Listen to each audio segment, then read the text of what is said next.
नमस्कार जय जगन्नाथ। आज आम अलंकार विषय पढ़ा। अलंकार विषय किसी भी डाउट थिले गोटे वीडियो रे आपनकर अलंकार पूरा क्लियर हो यह हूँ पार्ट 1 वीडियो जो थे आम अनुप्रास अलंकार आ तार विभागीकरण विषय पढ़ा।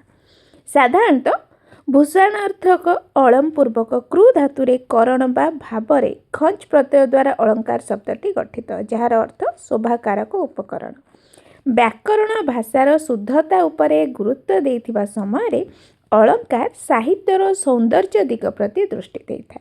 तेबे जदि अलंकार को परिभाषा कहिबा अलंकार परिभाषा कौन तेबे कौन हम अलंकरोति इति अलंकार अर्थात जहाँ काव्य को अलंकृत बा सुशोभित करे ताहा अलंकार।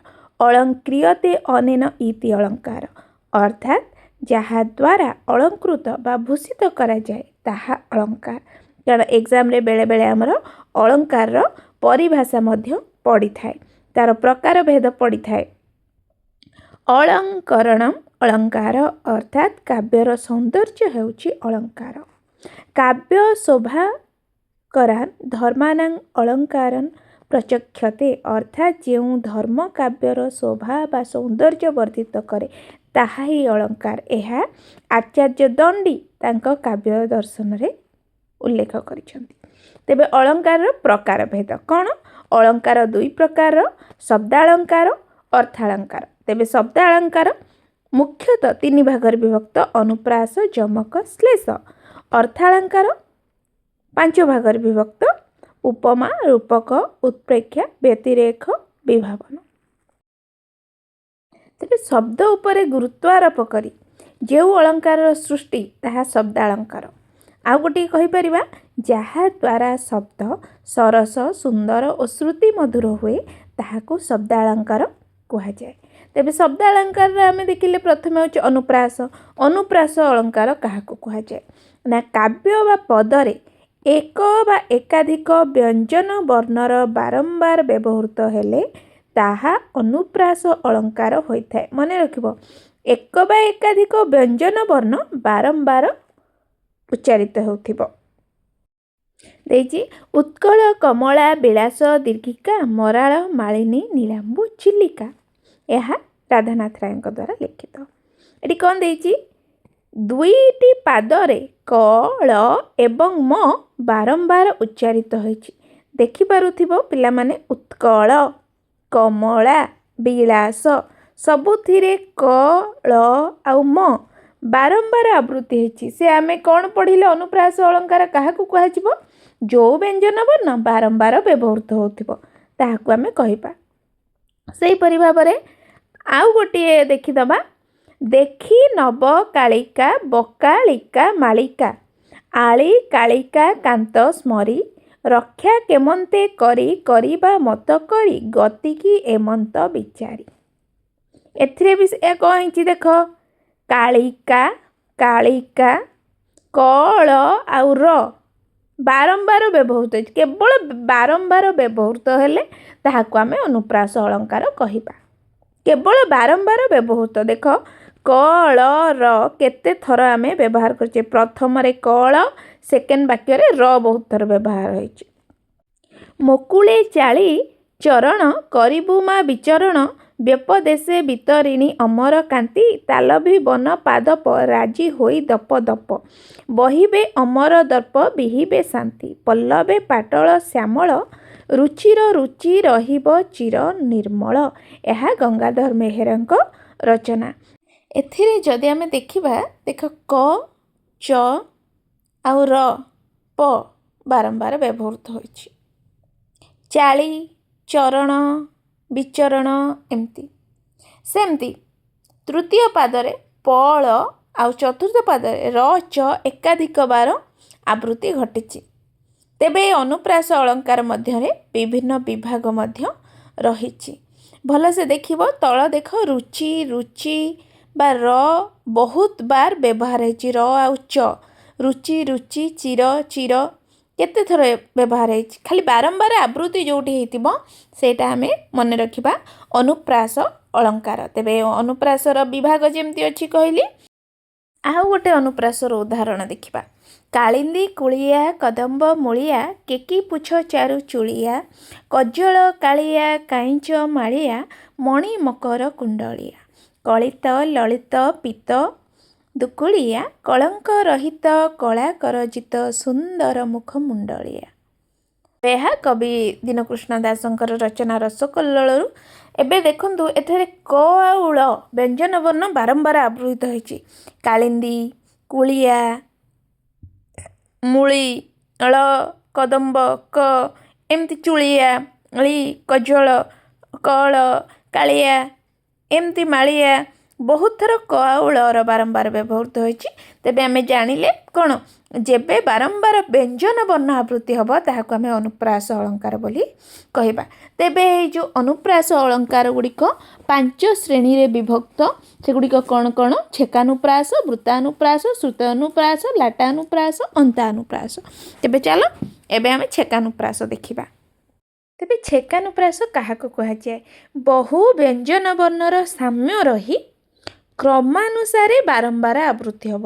ମାନେ ସମାନ ସମାନ ଦେଖାଯାଉଥିବ, ଅକ୍ଷର ଗୁଡ଼ିକ ସମାନ ଥିବ, ମାତ୍ରା ନୁହେଁ ଅକ୍ଷର ସମାନ ଥିବ, ଆଉ ତାହା କ୍ରମାନୁସାରେ ମାନେ ପର୍ଯ୍ୟାୟ କ୍ରମରେ ଥିବ। 1 ପରେ 2, 2 ପରେ 3, ପୁଣି 1 ପରେ 2 ପରେ 3 ଏମିତି ଆସିବ। ତାହେଲେ ଆମେ ତାକୁ କହିବା ଛେକାନୁପ୍ରାସ। କାନ୍ତ ରହିତ କାନ୍ତା ପ୍ରାୟ ହୋଇ କଳାପି କଳାପ ଅଙ୍ଗୁ ପକାଇ କେକା ଛାଡ଼ିଦେଲେ ମୌନ ବ୍ରତ କଲେ ହଂସମାନ ସରବ୍ୟକତ। ଆମେ କ'ଣ କହିଲେ? ବ୍ୟଞ୍ଜନ ବର୍ଣ୍ଣ ସମାନ ସମାନ ରହିବ କିନ୍ତୁ କ୍ରମାନୁସାରେ। ଦେଖ କାନ୍ତ କାନ୍ତା ସାମ୍ୟ ରହିଛି ପର୍ଯ୍ୟାୟକ୍ରମେ। କ ପରେ ଅନ୍ତ ଅଛି, ପୁଣି କ ପରେ ଅନ୍ତ ଅଛି, ମାନେ ସମାନ ଅକ୍ଷର ପୁଣି କ୍ରମାନୁସାରେ ରହିଲା। ତେବେ ଏଇଟା କ'ଣ ହେବ? ଛେକାନୁପ୍ରାସ।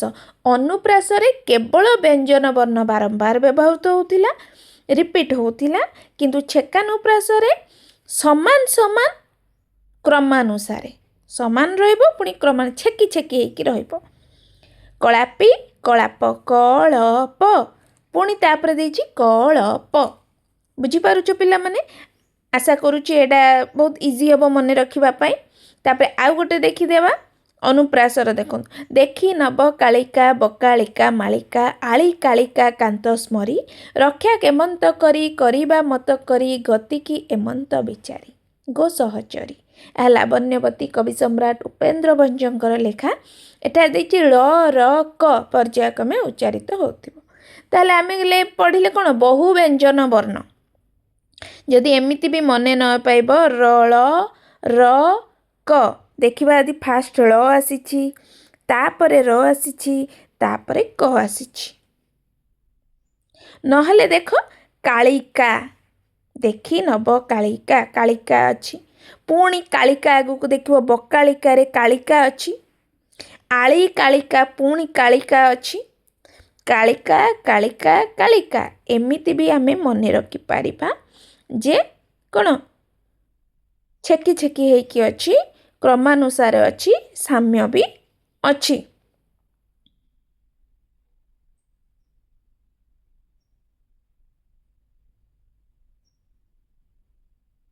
ଚାରି ଚରି ଏମିତି ମଧ୍ୟ ର ମଧ୍ୟ ଅଛି, ଯଦି ଏମିତି ପଢ଼ିବା ପାଇଁ ଅସୁବିଧା ହେଉଛି। କରି କରି, ତାପରେ ଦେଖ ଚାରି ଚରି ର ବି ସେମିତି ଅଛି। ଆଶା କରୁଛି ବୁଝିପାରୁଥିବ। ତାପରେ ନେକ୍ସଟ ଦେଇଛି ଆଉ ଗୋଟିଏ, ଦେଖ ଇଏ ବି ସମାନ ଦେଇଛି କିନ୍ତୁ ତାର ଆର ପଦଟା ଦେଇଛି। ଭାବେ ବଞ୍ଚିଲେ କାଳକୁ କଥା ଥିବ କାଳ କାଳକୁ ଏକେ ତ କ୍ଷୀଣ ଦିନ ହେଲା ଦୁର୍ଦିନ ଦିନ ନ ଲଭୁ ବଲ୍ଲଭ ମେଳକୁ ଗୋ ସହଚରୀ। କାଳ କାଳ କାଳ ଳ କ ଳ କ ପର୍ଯ୍ୟାୟକ୍ରମେ ଅଛି। ଦେଖ ଳ ପରେ କ ଅଛି, ପୁଣି ଳ ପରେ କ ଅଛି, ପୁଣି ଳ ପରେ କ ଅଛି। ଯଦି କଳ ବି ଦେବା କାଳ କାଳ କାଳ, ମାନେ ପର୍ଯ୍ୟାୟକ୍ରମେ ଗୋଟେ ପରେ ଗୋଟେ ଅଛି। ଆଉ ଗୋଟିଏ ଦେଖ ଭୈରବ ଆରବେ ରେବା ଦେଇ ଲମ୍ପ ଜନ ମାଏ ଜନ ମାନସେ ପ୍ରକମ୍ପ। ଏହା ଚିଲିକା ରାଧାନାଥରୁ ଆସିଅଛି। ତେବେ ଏଠାରେ ଦେଖ ର ଆଉ ବ ପର୍ଯ୍ୟାୟକ୍ରମେ ଅଛି, ସାମ୍ୟ ଅଛି, ପର୍ଯ୍ୟାୟ ଭୈରବ ରବ ଆରବେ ରବେ ରେବା ରବ ମାନେ ର ଆଉ ବ ପରେ ଅଛି। ତାପରେ ଲାଇନ୍ ଦେଖିବା ଯଦି ଜନମାଏ ଜନ ମାନସେ ପ୍ରକମ୍ପ ସେମିତି ଦେଇଛି କ'ଣ ଆମର ଜ ନ ମ ଦେଖ ଜନମ ପୁଣି ଜନ ମାନ ଜନମ ମାନେ ପର୍ଯ୍ୟାୟକ୍ରମେ ଦେଇଛି। ଆମେ କ'ଣ ପଢ଼ିଲେ ପର୍ଯ୍ୟାୟକ୍ରମେ ଥିବ ତାହେଲେ ଏହା ହେଉଛି ଛେକାନୁପ୍ରାସ। ବୃତ୍ତ୍ୟନୁପ୍ରାସ ଦେଇଛି ପର୍ଯ୍ୟାୟକ୍ରମେ ହେଉ ବା ନ ହେଉ ଯେବେ ଗୋଟିଏ ବ୍ୟଞ୍ଜନ ବର୍ଣ୍ଣ ବାକ୍ୟ ମଧ୍ୟରେ ବାରମ୍ବାର ଉଚ୍ଚାରିତ ହେବ। ବ୍ୟଞ୍ଜନ ବର୍ଣ୍ଣ ଥିବ ଆଉ ଗୋଟିଏ ବାକ୍ୟରେ ବାରମ୍ବାର ବ୍ୟବହୃତ ହେବ ବା ଆବୃତ୍ତି ହେବ ତାହାକୁ ଆମେ ବୃତ୍ତ୍ୟାନୁପ୍ରାସ କହିବା। ତାହେଲେ କ'ଣ ଦେଇଛି ଉତ୍କଳ କମଳ ବିଳାସ ଦୀର୍ଘିକା ମଳାର ମାଳିନୀ ନୀଳାମ୍ବୁ ଚିଲିକା। ଏଥିରେ ଦେଖ ଗୋଟିଏ ବାକ୍ୟରେ ସେ କହିଛି ମାନେ ଗୋଟିଏ ଲାଇନ୍ରେ କ ଆଉ ଳ ବାରମ୍ବାର ବ୍ୟବହୃତ ହେଇଛି। ତାପରେ ଦେଇଛି ଦେଖିବା ମଙ୍ଗଳେ ଅଇଲା ଉଷା ବିକଚ ରାଜୀବ ଦୃଶା ଜାନକୀ ଦର୍ଶନ ତୃଷା ହୃଦୟେ ବହି କର ପଲ୍ଲବେ ନିହାର ମୁକ୍ତାଧରି ଉପହାର ସତୀଙ୍କ ବାସ ବାହାର ପ୍ରାଙ୍ଗଣେ ରହି କଳ କଣ୍ଠ କଣ୍ଠେ କହିଲା ଦର୍ଶନ ଦିଅ ସତୀ ରାତି ପାହିଲା। ଗଙ୍ଗାଧର ମେହେରଙ୍କ ବହୁତ ସୁନ୍ଦର ଲେଖା।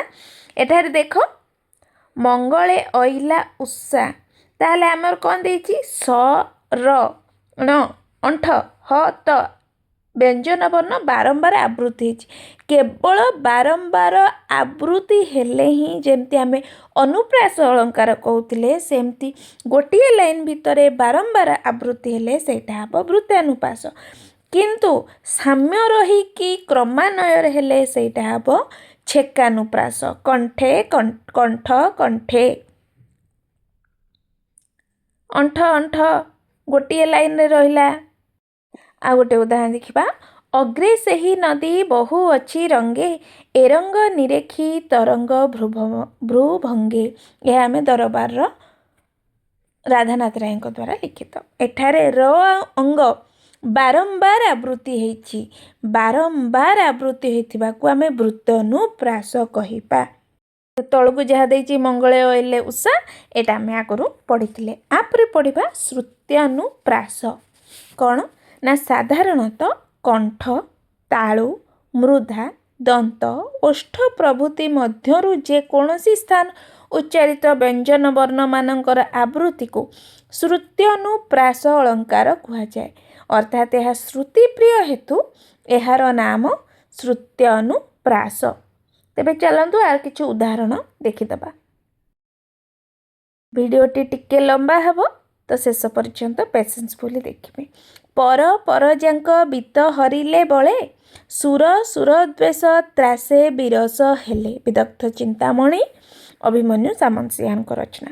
ପ୍ରଥମ ପାଦରେ ବ୍ୟବହୃତ ଓଷ୍ଠ ବ୍ୟଞ୍ଜନ ବର୍ଣ୍ଣ ପ ଓ ବ ଦ୍ୱିତୀୟ ପାଦରେ ଦନ୍ତ ବ୍ୟଞ୍ଜନ ବର୍ଣ୍ଣ ସର ପୁନରାବୃତ୍ତି ହୋଇଥିବାରୁ ଏହାକୁ ଶ୍ରୁତ୍ୟାନୁପ୍ରାସ ଅଳଙ୍କାର କୁହାଯାଏ। ଦେଇଛି ପ୍ରଥମ ପାଦରେ ଓଷ୍ଠ ବ୍ୟଞ୍ଜନ ବର୍ଣ୍ଣ ହେଉଛି ଓଠ ପ କହିଲେ ଆମେ ଓଠ ଦୁଇଟା ବାଜୁଛି ଆମର ପ ଆଉ ବ ଦେଖ ପରଯାଙ୍କ ବିତ ହରିଲେ। ସେମିତି ଦ୍ୱିତୀୟ ପାଦରେ ଦନ୍ତ ବ୍ୟଞ୍ଜନ ୟୁଜ୍ ହେଇଛି ଆଉ ସର ପୁନରାବୃତ୍ତି ହୋଇଛି। ସର ପୁନରାବୃତ୍ତି ବି ହେବ ଆଉ ଆମର ଯାହା ଯାହା ଦେଇଛି କଣ୍ଠ ତାଳୁ ମୃଧା ଦନ୍ତ ଓଷ୍ଠ ବି ବ୍ୟବହୃତ ହେବ। ଆଉ ଗୋଟେ ଉଦାହରଣ ଅସମ୍ଭାଳେ ଫିଟି କୁନ୍ତଳ ଭୂମି ଯାଏ ପରସି ଯେଣେ ଅନାଉଛି ଲଳନା ଫୁଲ ଯାଏ ବରସି। ରାଧାନାଥ ରାୟଙ୍କର। ବ୍ୟଞ୍ଜନ ବର୍ଣ୍ଣ ଲ ଆଉ ଳର ପୁନରାବୃତ୍ତି ହୋଇଛି। ଲ ଆଉ ଳ ଏଥିରେ ଆମର କେଉଁ ବର୍ଣ୍ଣ ଲାଗୁଛି ଆମର ତାଳୁ ଲାଗୁଛି ତାକୁ ବି ଶ୍ରୁତ୍ୟାନୁପ୍ରାସ କୁହାଯାଏ। ଯେଉଁଠି ବାରମ୍ବାର ବ୍ୟବହୃତ ହୋଇଥିବ ପ୍ଲସ୍ କ'ଣ ତାଲବ୍ୟ ତାଳୁ ଲାଗିଥିବ। ଆଉ କିଛି ଶ୍ରୁତ୍ୟାନୁପ୍ରାସ ଦେଖିବା। ଦୂର ଝର ନାଦ ଝିଙ୍କାରି ଝଙ୍କାର କରେ ନିଶି ଥିନି ପ୍ରଭାବ ପ୍ରଚାର। ଦନ୍ତ ଦ ତାଲବ୍ୟ ବର୍ଣ୍ଣ ଝ ବଶ୍ଚ ଓ ଓଷ୍ଠ ବ୍ୟଞ୍ଜନ ବର୍ଣ୍ଣ ପ ବାରମ୍ବାର ବ୍ୟବହୃତ ହୋଇଛି। ଯେତେବେଳେ ମନେ ମନେ ପକେଇବ ଦନ୍ତ ଦ ଲାଗିଛି ଦୂର ନାଦ एमती जितेबाला निजे उच्चारण कर जापर। पुष्प पवि प्रभा प्रभ भ्रमु भावे भुवि भीम बाष्प भव भवे भव भावी भावी प्रेम सुधा नीतिरू एथिरे सेमती ओष्ठ वर्ण लगी प भ आउ ब बारंबार व्यवहृत होइथिबारु श्रुत्यानुप्रास होछि। तापर देछि लाटानुप्रास कौन? यह पदगत अनुप्रास अटे। शब्द अर्थ उभयंक पुनरुक्ति हेबा सत्वे से उभयंकर मध्यरे कौनसी तात्पर्यगत पार्थक्य थिले ताहा लाटानुप्रास हुए। माने दीटा जाक शब्द एका थिबो, स्पेलिंग एका थिबो, समान थिबो, किंतु सेतेरे अर्थगत पार्थक्य थाउ न थाउ तात्पर्यगत पार्थक्य थिबो। जेमिति देइछि कष्ट महीधर महीधर कंटक कल मस बारण बारण अंतक। माने सेठारे आमे देखुतिले छेकानुप्रासरे केवल अक्षर समान थिबो, मात्रा समान नथिबो, किंतु अक्षर समान थिबो, क्रमान्वय थिबो, ताहा हबो छेकानुप्रास। किंतु एठारे देखंतु महीधर महीधर समान देइछि, किंतु ताहा तात्पर्यगत प्रभेद थिबारु एहा लाटानुप्रास होइछि। उपाधि जड़िते उपाधि जड़ित उपाधिरे आज करिबे जड़ित। एठारे देखिपारुथिबे जड़िते उपाधि। एठारे अर्थगत प्रभेद नाही सत, मात्र तात्पर्यगत प्रभेदर उपाधि शब्द पुनः पुनः प्रयोग करा जाउथिबारु लाटानुप्रास होइछि। उपाधि उपाधि उपाधि समान शब्द समान स्पेलिंग समान मात्रा जोटी थिबो सेठी आमे लिखिदबा एटा होछि लाटानुप्रास, जहारे तात्पर्यगत प्रभेद थिबो। विषम विशिख विशिखकु लाख से होइला एबे आसी।